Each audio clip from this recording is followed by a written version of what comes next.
C'est l'heure du journal de l'Afrique. Soyez les bienvenus sur France 24. À la une ce soir, l'annonce de la participation des présidents congolais et rwandais à un sommet régional extraordinaire sur la guerre dans l'est de la République démocratique du Congo. Félix Tshisekedi et Paul Kagame doivent se rencontrer ce week-end en Tanzanie. Une présence confirmée côté rwandais. Sur le terrain, la situation reste très précaire à Goma. Reportage auprès des blessés civils dans un instant. Les accusations de Donald Trump contre l'Afrique du Sud. Le président américain accuse Pretoria de confisquer des terres à des Blancs. Une accusation après la promulgation d'une loi d'expropriation. Le président sud-africain se défend. Les détails à suivre. Et puis, mais d'abord, ce communiqué du M23 et de sa vitrine politique, l'Alliance Fleuve Congo, le groupe rebelle soutenu par les troupes rwandaises, a décrété un cessez-le-feu unilatéral qui prend effet à partir de ce 4 février. Il invoque une crise humanitaire. Nous retrouvons tout de suite notre correspondante à Kinshasa, Aurélie Bazaraki-Bangula. Aurélie, bonsoir. Que faut-il retenir de ce communiqué ? Eh bien, écoutez, c'est un communiqué qui a été diffusé sur le réseau social X. Le M23 et l'AFC, l'Alliance Fleuve Congo, annoncent qu'ils décident d'un cessez-le-feu. Un cessez-le-feu qui débutera, disent-ils, à partir de demain, mardi 4 février. La durée n'a pas été précisée. Il faut quand même dire que c'est un cessez-le-feu décidé unilatéralement, sans discussion officielle avec les autorités congolaises. Kinshasa, qui, je le rappelle, refuse tout dialogue avec le M23, qu'elle qualifiait d'abord de terroriste avant de ne plus reconnaître le groupe armé pour ne considérer que les troupes rwandaises. Difficile donc de savoir quelle valeur accorder à ces annonces. Le communiqué affirme que l'AFC et le M23 ont décidé de ce cessez-le-feu pour des raisons humanitaires. Alors à Goma, les besoins sont énormes. De nombreux entrepôts d'organisation ont été pillés. Le ravitaillement n'a pas pu encore être fait correctement. Autre annonce de ce communiqué, le M23 et l'AFC affirment qu'ils n'ont, je cite, aucune intention de prendre le contrôle de Bukavu et d'autres localités. Alors cette annonce surprend un peu ici à Kinshasa, car depuis quelques jours, la capitale provinciale du Sud Kivu semblait menacée. Des troupes rwandaises et du M23 ont été signalées sur l'axe qui mène à Bukavu, selon plusieurs sources sécuritaires. Et les autorités provinciales avaient d'ailleurs organisé une campagne de recrutement volontaire prêt à se battre pour défendre la ville. Reste maintenant à savoir si l'AFC et le M23, qui sont appuyés par des troupes rwandaises, respectera ces annonces. De nombreux cessez-le-feu ont déjà été décrétés, cette fois-ci dans le cadre de processus de paix, mais ils n'ont jamais été respectés sur le terrain. Merci beaucoup Aurélie Bazaraki-Bangula, notre correspondante à Kinshasa. Et puis cette question, la République démocratique du Congo et le Rwanda vont-ils s'asseoir autour de la même table lors du sommet extraordinaire conjoint de la communauté des États d'Afrique de l'Est et de la SADC ce week-end à Dar es Salaam en Tanzanie? La présence de Paul Kagame a été confirmée par Kigali, celle de Félix Tshisekedi ne l'est pas encore. En attendant, sur le terrain, la situation est précaire. À Goma, les blessés civils ont besoin de soins en urgence. Reportage de Fidel Kitsa et avec le récit d'Aurélie Bazaraki. Le regard perdu, Germaine, blessée, est en deuil. Elle a perdu des membres de sa famille lors des combats à Goma. Tous s'étaient cachés dans la maison quand une bombe leur est tombée dessus. J'ai perdu beaucoup de sang. Des éclats d'obus ont touché mon épaule. Ma fille aussi a été touchée au bras et aux pieds. Elle a été amputée. Mais mon mari, mon garçon de 10 ans et ma fille de 18 ans sont morts. Comme Germaine, au moins 2800 personnes ont été blessées en moins d'une semaine. Les hôpitaux de la ville sont débordés, comme ici à Ndosho. Les blessés, par balle ou par explosion, sont installés là où il reste de la place, dans les couloirs ou sous des tentes. Les médecins travaillent en non-stop. 25 opérations chirurgicales sont réalisées en moyenne par jour, dans un hôpital qui manque de tout. Nous avons besoin de compresses, des médicaments, tout ce qui est matériel pour assurer la prise en charge. Parce que comme vous le savez, notre entrepôt a été pillé. Du coup, ça en rend difficile. Nous avons demandé des médicaments qui sont en cours, mais ça prend une dizaine de jours. À Kinshasa, l'heure est à la mobilisation pour tenter de sauver des vies dans l'est du pays. Sous cette tente, des dizaines de personnes donnent leur sang à l'appel des autorités congolaises. Avant de prélever quelqu'un, il y a des paramètres qu'on doit savoir, entre autres la tension artérielle. Les équipes médicales prélèvent en moyenne 500 personnes par jour. Un geste nécessaire pour beaucoup, mais surtout patriotique. Les jeunes qui ont pris le garant de se tenir aujourd'hui au front, ce sont des jeunes comme nous. Vu que moi, je n'ai pas eu les possibilités de se tenir là-bas au front, je peux aussi participer à cette guerre à travers en donnant mon sang pour soutenir les efforts de la guerre. Dans les rues de Goma, les équipes de la Croix-Rouge ramassent les dernières dépouilles. Au moins 900 personnes ont été tuées lors des combats dans la ville. Un bilan qui pourrait s'alourdir dans les prochains jours.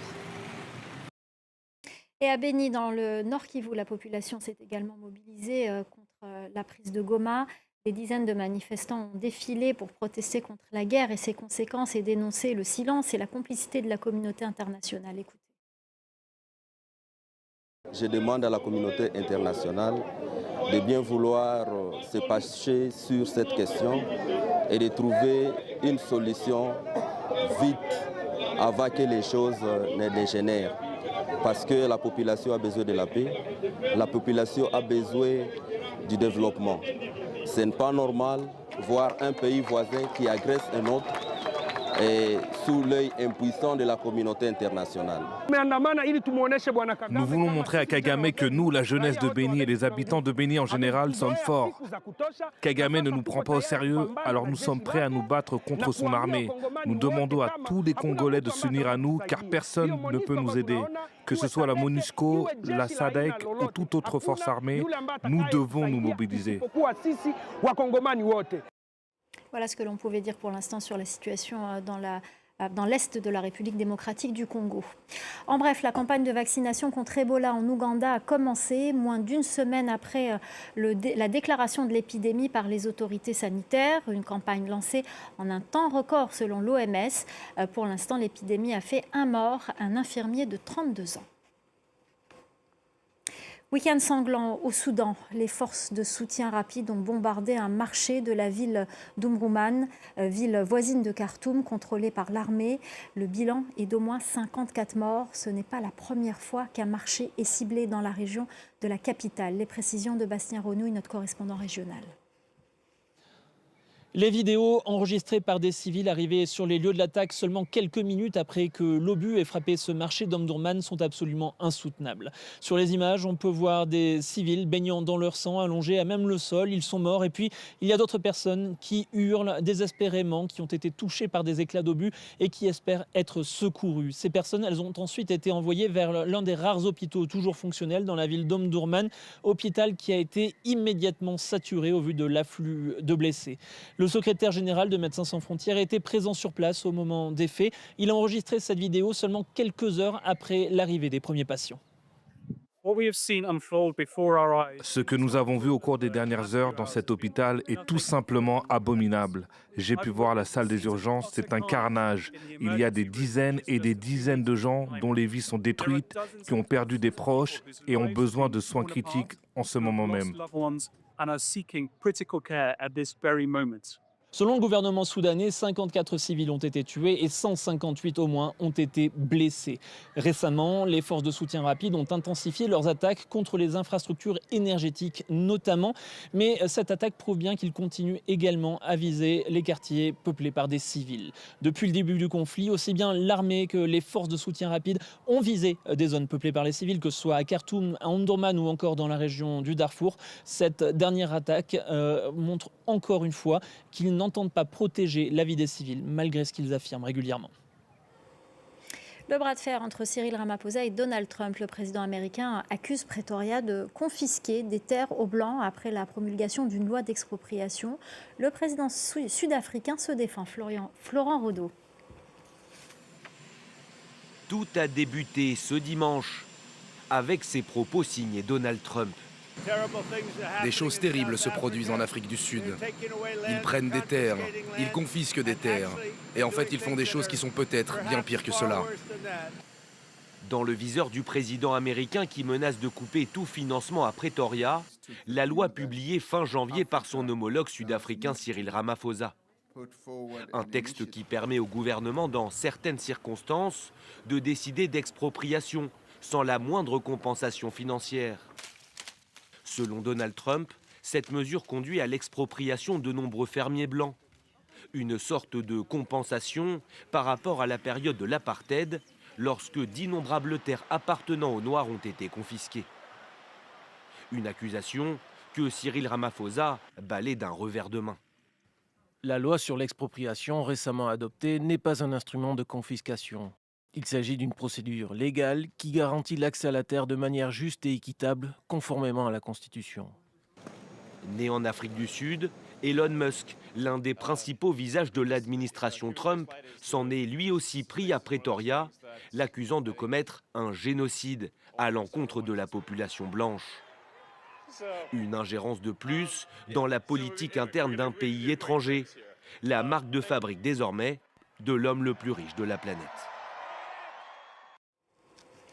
Le climat est délétère. Nous perdons du temps avec le président Macron. Déclaration du président algérien Abdelmadjid Tebboune dans un entretien à nos confrères de l'Opinion. Que faut-il retenir de ces déclarations? Écoutez l'analyse de Karim Yayaoui. Pour lui, le dialogue, s'il reprend, sera aux conditions du président algérien. Extrait. Abdelmadjid Tebboune qui a dressé le portrait d'une relation dégradée entre la France et l'Algérie en expliquant que le dialogue politique est quasiment interrompu, des déclarations hostiles tous les jours.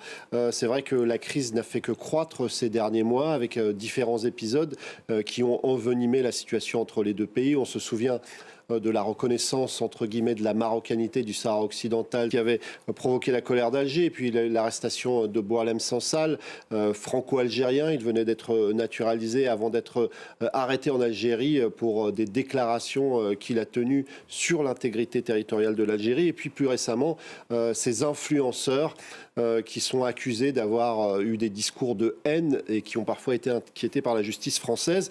Alors Abdelmadjid Tebboune considère que le dialogue est encore possible. Il considère que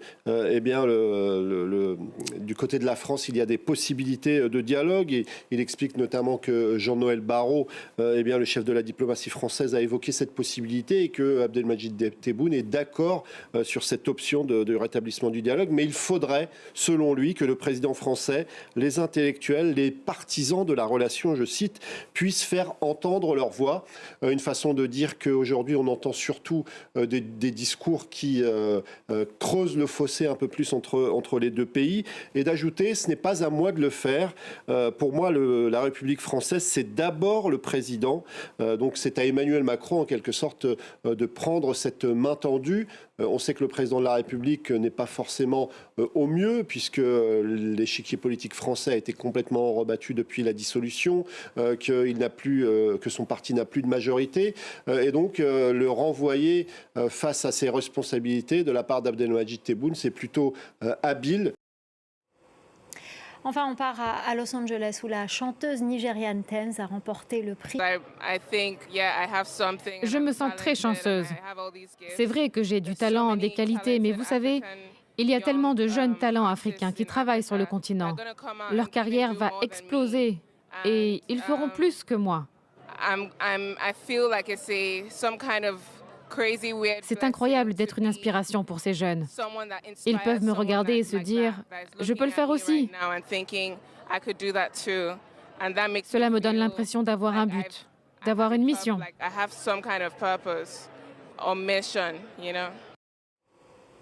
Voilà, c'est la fin du Journal de l'Afrique. On se quitte sur les notes de Love Me JJ de Tems.